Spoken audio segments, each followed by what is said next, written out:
As a kid growing up every day after school and soccer practice, I would come home and turn on my Xbox 360 and play my favorite games. Most of those were big AAA juggernauts like Halo and Elder Scrolls, but one of the lesser known yet fantastic games I played during this period and loved was a little arcade game called Marble Blast Ultra. It's a game that is as simple as it looks and also just as fun. You play as a little marble of your choice that rolls around different environments and has to get to the end of the stage on a timer or without falling off. And while it's a simple concept in theory that other games have also replicated, there's something about Marble Blast Ultra that was just so special for the time. Even nowadays, if you get the chance to play it, it's just pure fun.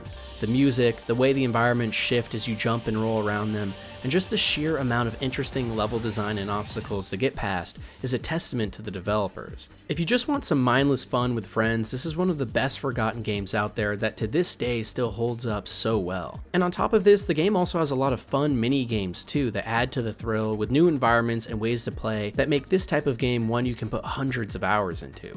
I actually wish more games nowadays came out with the same philosophies as Marble Blast Ultra of no bloat and just a focus on making a game with real great core mechanics that can be built upon in a lot of ways. If you haven't played it yet, just download it today and surely you'll get lost for at least a couple hours.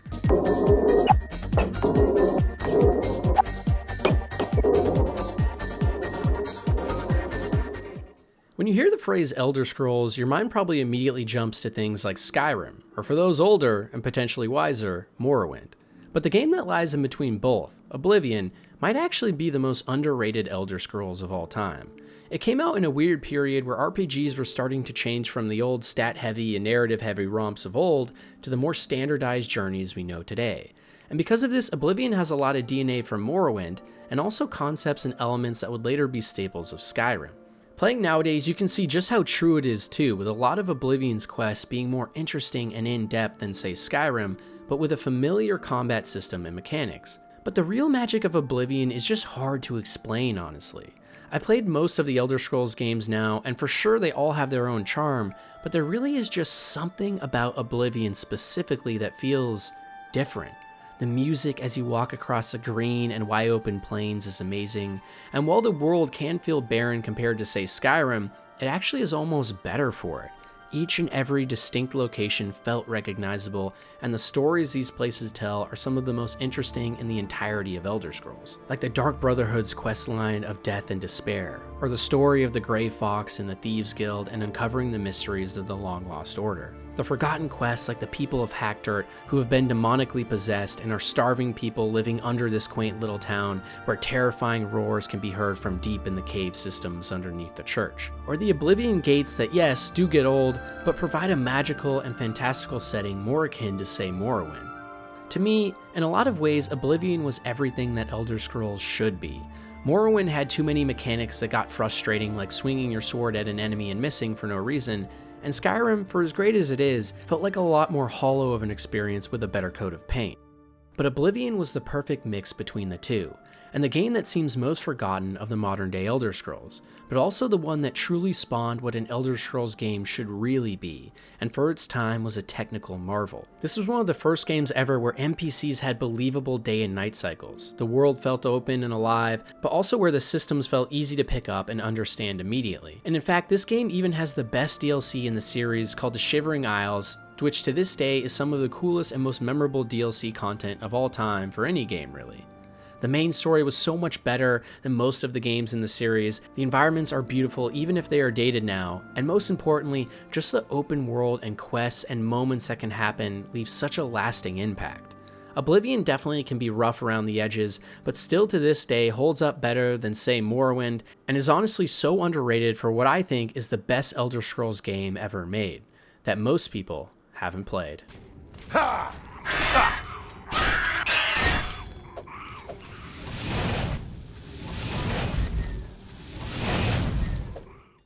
I didn't even know what Furi was until this last year. It's a small indie boss rush style adventure where you must travel from room to room fighting different bosses to escape your own hellish prison. A simple idea on paper, but it's the execution here that's so powerful. Between each boss area, you are met with a slow walk to the backdrop of striking visuals and mind-altering music. And within each area, a new boss that is so different from the last, each with their own unique mechanics that must be figured out. The combat is fast-paced and visceral, but the best part really is hearing the music blare as you take on a new opponent and get destroyed, only to slowly learn the boss's mechanics and movesets and come back to crush them. And the whole time too, a strange and distinct narrative is being told by your rabbit friend and others that is almost a psychedelic-like experience.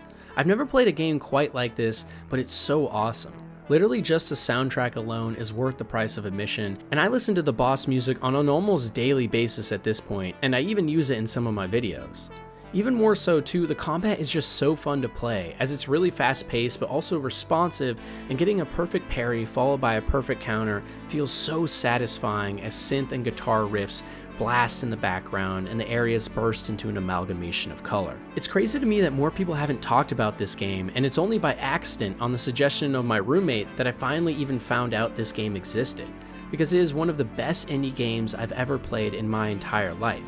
Short, sweet, and to the point, and almost no one is even acknowledging it ever even existed. This game deserves a massive and big budget sequel that it will likely never get, but in the meantime, Furi is one of the most underrated and least well-known gems in all of gaming that everyone should check out at some point in their life. Every second.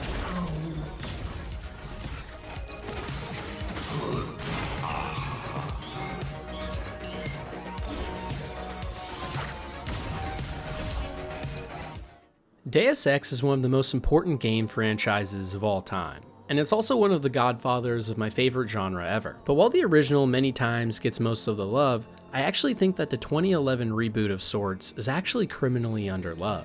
While the game did review well and it had its fans on release, nowadays it seems like barely anyone talks about it.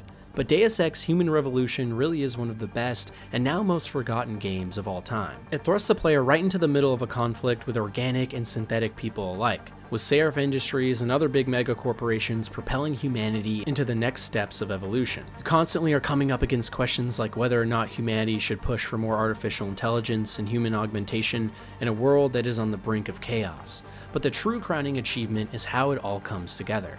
The gameplay is tight and well crafted, with each level giving tons of options for sneaking, hacking, or just taking out guards one by one to make your way through different areas across multiple different continents and game. What you upgrade in your character screen can have drastic effects on how you tackle different missions, and it really feels like you can craft your own playstyle that fits what you are into. And more than even most games in our now modern era, Deus Ex Human Revolution felt big. Seeing these giant and massive neon-lit cities and traveling from location to location between each mission made the stakes feel high, and the way the story unfolds and how you get to make those big final decisions that lead to some of the most memorable cutscenes I have had in a game is something I'll never forget. It's one of those games where the story really just comes together in an awesome way, where you're constantly asking yourself what's going on, all while being challenged in gameplay moment to moment. It's a thinking man's game just like the original, but this time with a Hollywood blockbuster budget and style. And all with the unforgettable main character Adam Jensen, who like many big video game protagonists is a man of few words, but makes them count. If you haven't played Human Revolution yet, I highly recommend it for any of you who love immersive sims or who haven't experienced the series for the first time, as it's a great place to jump in and get started. Grayson hooked me up with some real tight merch. Those ARC lovers get in my face now, I'm ready to pop. Grayson? I'm not a huge scary game fan. I grew up hating roller coasters, scary movies, and anything that even resembled a spider. But nowadays, as I've grown older, that rush excites me. But sadly, so many horror games I play just feel boring once the initial adrenaline wears off. Outlast was okay, Resident Evil was too slow, and Phasmophobia grew old quickly. But Alien Isolation was different. From the very moment the game starts, it feels super thematic and interesting. Flying on a ship through space and getting a distress call to help others is a common trope in the genre, but here it just works so well, and the characters and voice acting is superb. The story is interesting, and most of all, the way the horror is done in the game is exhilarating. It's less about constant jump scares and creepy sounds, and more about the ambiance of it all, taking in beautiful yet haunting scenes of death, or just the slower moments listening to the creaks in the ship. And throughout the whole journey, you get to uncover what has been going on and the tragedy of it all. With a lot of horror games, the scares feel like the main driving force carrying you through the extensive playtime. But here I truly fell in love with the world, characters, and narrative and wanted to know more about everything. It's the experience many get while playing games like Resident Evil, but for me, Alien Isolation is just the more interesting horror theme park. And it's a shame too, because the game never got the recognition it deserved. It should be a staple of the horror genre, but now instead is forgotten by many as an Alien game that just didn't hit the mark. But it's a lot more than that, and even made someone like me, who usually falls off scary games so fast, stick with it to the end to see what would happen. It's a type of horror game that would be good even without the horror elements. They just enhance the game, not make it. So I highly recommend you give this game a shot if you haven't and want to feel a sense of dread. Depressurizing. Fuck. Hating this. Just shadow me, Taylor. You too, Samuels. Affirmative.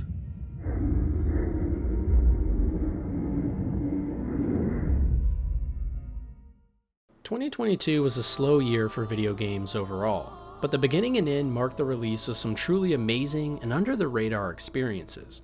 The most notable of these, though, for me at least, is Pentiment. It's a game set in 16th century Bavaria and follows a man named Andreas, who must go on to solve multiple murders in a quaint little medieval town. On the surface, the game is really bland, with no voice acting, no real gameplay, and simply just walking around and reading text off a screen. But what makes Pentiment so memorable is the story it tells and the characters and journeys they go on along the way. Having to figure out who committed these murders is fun because everyone we get to talk to has such a distinct personality, and as you get to know them more, you fall in more and more in love with the game. And the real crowning achievement is just how little it holds your hand. For each of the murder mysteries right up until the end of the game, you have to accuse someone of being the murderer. But because of the day and night cycle in game, you only have time to dig into small portions of evidence before you must have your final say, which means you'll likely be accusing innocent people of heinous acts. And after these events, you get to come back years later in time and see the effects that you have had on this city and its people, as the story unfolds based on the actions and mysteries that you have uncovered. For the entire runtime of the game, there's always a strong sense of mystery as to what's really going on, and it makes every discussion and every moment you have with anyone exhilarating, as anyone could be hiding key information at any point. The real thing that makes Pentiment so underrated, though, is just how fantastic of a story it tells, and how the lives of these memorable characters play out and the effect you can have on a small little town. It's a story about love, humanity, evil, religion, and struggle, and also is a great historical piece for the time that teaches newcomers a lot about the age, or is exciting for people like me who have read many books on the time period from the greats like Martin Luther. Pentiment is a crowning achievement that almost no one will play, because the setting is obscure, the gameplay doesn't exist, and the story is slow and methodical, requiring you to read everything for yourself. But if you put in the time and dedicate yourself to giving this game a shot, it's a story that will last with you forever, and an experience you'll never forget, in a world that's so underrated.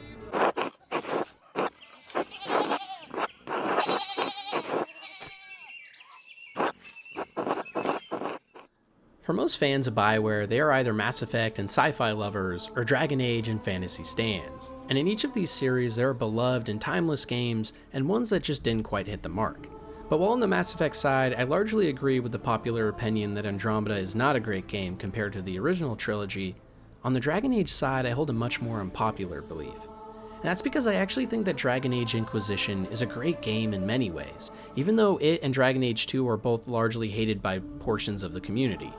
Because you see, Inquisition has a lot of issues. The combat feels dated, the horseback riding is horrible, and that's being kind to it. And most of the side quests and side content feel more like what you would find in an MMO than a modern big budget AAA RPG experience. And it's because of this that many have written off Dragon Age Inquisition as a bad game, or not worth your time. But the thing about Inquisition is it actually has some amazing writing, characters, and game design as well. Yes, the world feels like a bland MMO in terms of quests and objectives, but the actual world itself is teeming with life. Beautiful landscapes and vistas, babbling brooks, massive oceans, and chirping animals everywhere. Simply walking around and taking in the sights of the world is exhilarating. And even more than that, it's the design of how you interact with the world that's so interesting. In Inquisition, you have a mechanic called the War Table, where you can instruct your adversaries to go to different diplomacy or militaristic missions to gain supplies and favors for your army. And in many of these missions, changes will happen in the world, like creating scouting towers in the hinterlands that you can then find in-game that allow more people to travel safely. More than almost any other game I've played, Inquisition really makes you feel like a commander at the helm of a giant army and force being born. And it's because of this that even the more mundane and boring side content becomes meaningful, since you can see the effect it has on your army and the people's morale. And on top of this, the main story is actually quite good too, especially if you include the now cheap DLC content, and the companions that accompany you along the way make it even better. I understand why Inquisition is hated by so many in the Dragon Age community, but truthfully, I actually think nowadays the game is quite underrated. It's a massive and beautiful world filled with interesting lore and political intrigue, with an awesome main story quest and mechanics I'm surprised more modern games haven't really given a go, like the War Table. So many games give us that power fantasy of becoming a hero in a world full of monsters, but not so many are able to pull off giving us a fantasy of being a leader of a true and living army. It's a game that for sure has a lot of misses, but if someone could make this game again with the same interesting mechanics and world, but with Witcher 3 level side content and quests, it would be a masterpiece.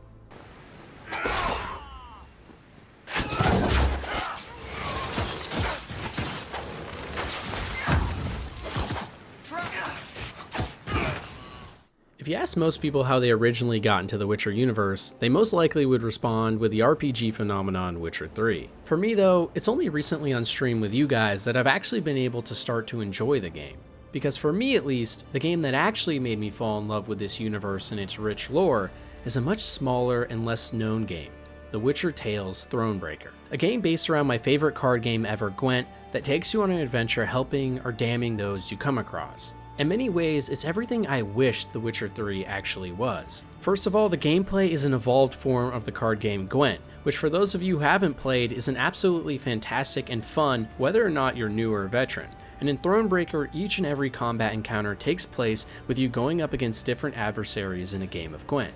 But you see, this is where the genius of Thronebreaker really shows through. Because each ally you find, or weird creature or person you come up against, becomes a card or deck of their own, each with their own special abilities and powers. For example, you may find a Witcher who is looking to fight monsters as part of your group, and thus can give you some really potent abilities in battle to help against monster cards you encounter. But just as in The Witcher 3, there is massive choice and consequence, so you may choose to spare a monster at some point in your campaign, which will anger the Witcher, thus making him leave your party and removing the card from your deck. It's the way in which the gameplay and story are so tightly coupled in Thronebreaker that make it so interesting. Choices you make in the story can directly enhance or ruin certain cards in your deck. Saving a town full of poor peasants not only will have story ramifications for what happens later in this epic saga, but also can directly affect what cards you will get later, and even what your existing cards can do. This means that everything in the game becomes impactful because you know every decision you make not only affects narrative, but also affects the way in which you interact with the game and its Gwent mechanics directly. And those Gwent mechanics are awesome too, with many fights requiring that you think about your opponent's strengths and weaknesses, sometimes having to create entirely new decks just to take on new opponents you haven't seen before. It's a strategy gamer's dream come true. And honestly, it's just such an underrated and amazing experience that I truly wish more people got to try. It's not for everyone, especially those that can't fall in love with card games, but I promise you, if you give this game the time of day, you will be met with amazing characters, lore, gameplay, and choice and consequence in a way we haven't seen any other game quite pull off. I get why people love The Witcher 3, but for my money, its smaller and more underrated spin-off Thronebreaker is the real best thing that we've seen in this universe.